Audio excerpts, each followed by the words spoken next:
존나 세게 박았어.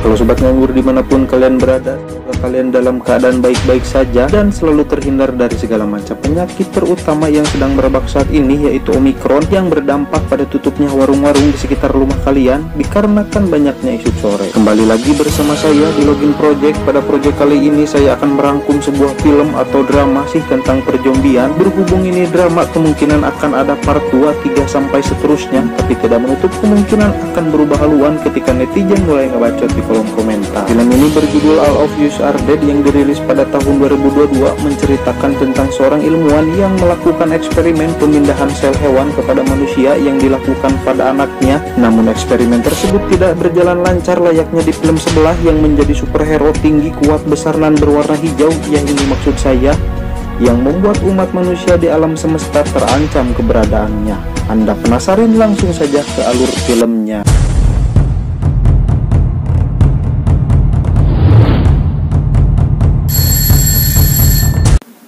Cerita akan berfokus pada seorang pria bernama Jisun. Ini dia orangnya. Jisun merupakan anak dari seorang ilmuwan yang bernama Lee. Meskipun Jisun anak seorang ilmuwan, tak membuat teman-temannya dekat terhadapnya, melainkan sebaliknya. Jisun mendapatkan perlakuan kejam dari teman-teman sekolahnya yang selalu membuli serta memukuli Jisun setiap harinya. Ketika sekelompok orang-orang yang merupakan satu sekolah dengannya sedang memukuli Jisun, dengan tidak sengaja mendorong Jisun hingga terjatuh dari atas ketinggian. Pelaku pendorongan tersebut bernama Guinam. Ini dia orangnya. Diceritakan Guinam merupakan salah satu siswa yang paling ditakuti di sekolahan tersebut.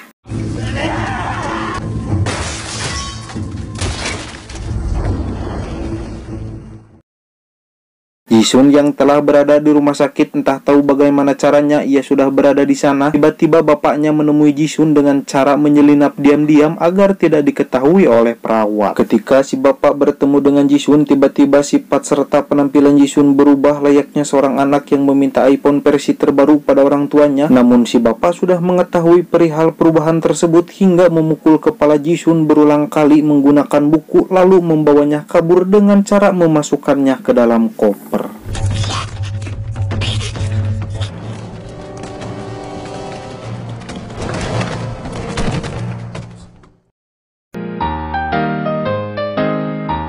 Berpindah pada sebuah sekolah bernama Hyosan, di mana sekolah tersebut sangat besar dan mewah. Semua kegiatan pun berjalan dengan baik, diimbangi mencetaknya bibit-bibit unggul di bidangnya. Ya, kemungkinan kayak sekolah saya zaman dulu lah.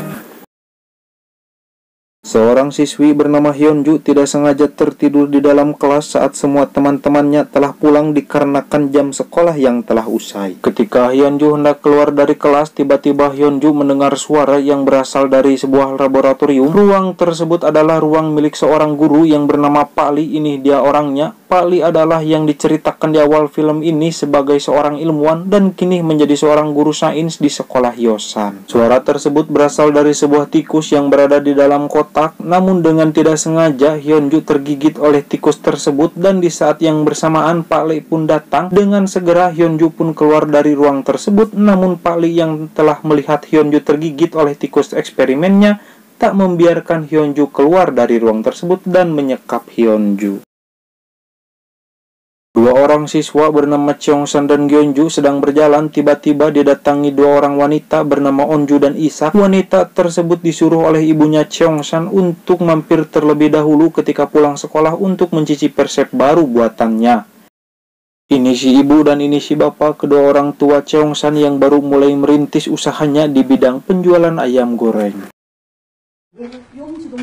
맛있어. 뭐 아냐? 과학쌤. 아냐?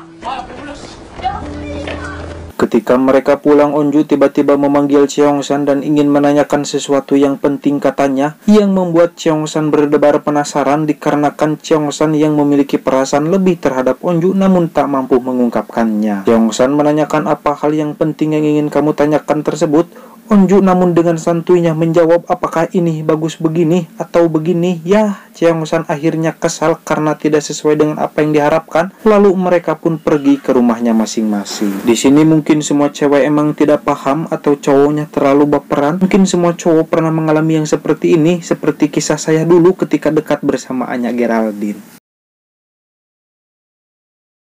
Di keesokan harinya Onju sedang sarapan sebelum berangkat sekolah ditemani sang bapak. Ini dia orangnya. Si bapak berprofesi tidak lain sebagai pimpinan pemadam kebakaran yang bertugas di daerah Hyosan. Tak lama terdengar suara bel pintu yang berbunyi menandakan Cheongsan yang telah siap untuk berangkat sekolah. Lalu Onju pun pergi tanpa menghabiskan makanannya. Ketika mereka bertemu, mereka melakukan suit atau di daerah saya disebutnya tingtastu, dan mereka melakukannya setiap hari dikarenakan rumah mereka yang saling berdekatan dan telah berteman sejak mereka kecil hingga tak membuat mereka canggung. Bunyi peraturan tersebut adalah bagi siapa yang kalah harus menjadi pesuruhnya selama 1 hari penuh dan membawakan tas dan buku pelajarannya. Dan akhirnya Onju pun kalah lalu disuruh membawa tas Cheongsan yang berat hingga Onju pun telat masuk sekolah.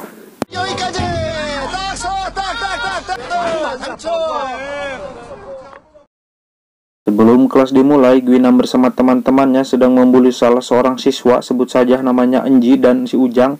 Mereka membuka bajunya dengan cara memaksa lalu menyuruh si Ujang untuk merekamnya. Tak lama datanglah seorang pria yang berniat untuk menyelamatkan mereka. Pria tersebut bernama Suhyok. Ini dia orangnya, kita sebut saja si Samsul. Namun kedatangan si Samsul tak mengubah apa-apa dikarenakan jika mereka meninggalkan tempat tersebut mereka diancam videonya akan disebar luaskan. Akhirnya si Samsul pun kembali ke kelasnya. Di ruang yang berbeda terlihat Hyunju yang telah disekap oleh Guru Lee. Mulutnya pun berlumuran darah serta perilakunya berubah menjadi beringas. Lalu Guru Lee menyuntikkan sebuah cairan pada Hyunju yang membuat Hyunju pun menjadi tenang kembali.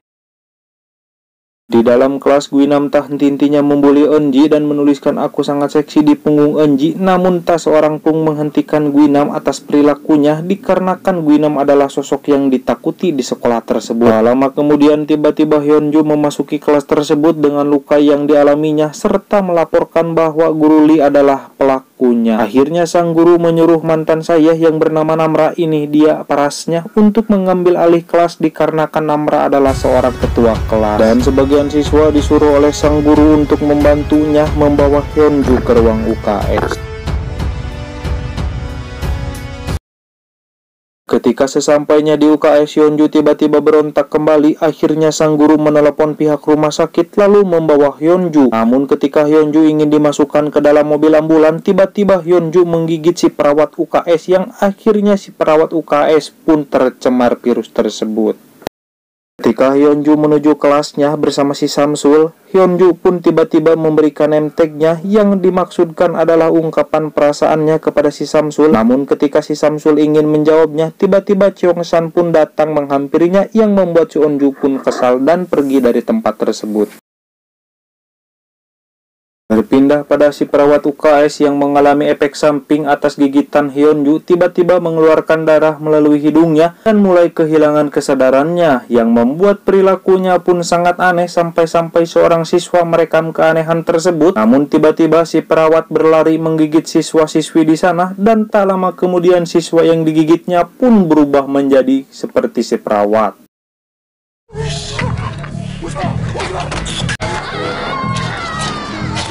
Kejadian tersebut pun terus berlangsung hingga tak henti-hentinya sampai korban di sekolah tersebut pun tak terhitung jumlahnya. Berpindah pada Eunji yang belum tahu keadaan sebenarnya, merasa putus asa lalu dirinya memutuskan untuk melompat dari atas atap sekolah. Namun tiba-tiba datanglah si Ujang lalu mengungkapkan perasaannya. Oh, 그거 나 좋아해? Dengan frontalnya Eunji menolak perasaan si Ujang tanpa menunggu besok atau lusa, dikarenakan jika pecundang berpacaran dengan pecundang lainnya akan menjadi 2 pecundang yang berkelas katanya. Ketika Eunji memutuskan untuk melompat, tiba-tiba orang-orang keluar dari jendela sekolah terjatuh dan sebagian siswa pun berkelakuan aneh hingga membuatnya kebingungan lalu mengurungkan niatnya untuk melompat dari tempat tersebut.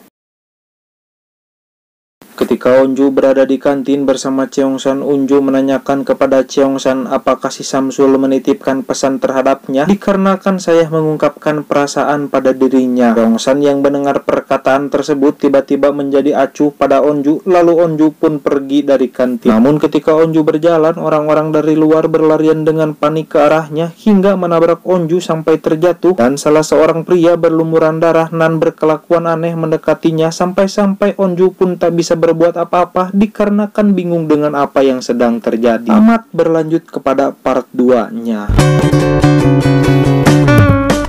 Pesan moral yang dapat diambil dari film ini adalah ketika Anda diperlakukan dengan tak baik, berusahalah untuk menceritakan kepada orang-orang lain di sekitar Anda dikarenakan memendam sesuatu hal yang besar bukanlah pilihan yang tepat. Hanya akan bertambah buruk dan terus berkelanjutan di kemudian harinya. Saya Logun Project beserta jajarannya yang hanya saya sendiri. Sampai bertemu lagi pada alur film berikutnya.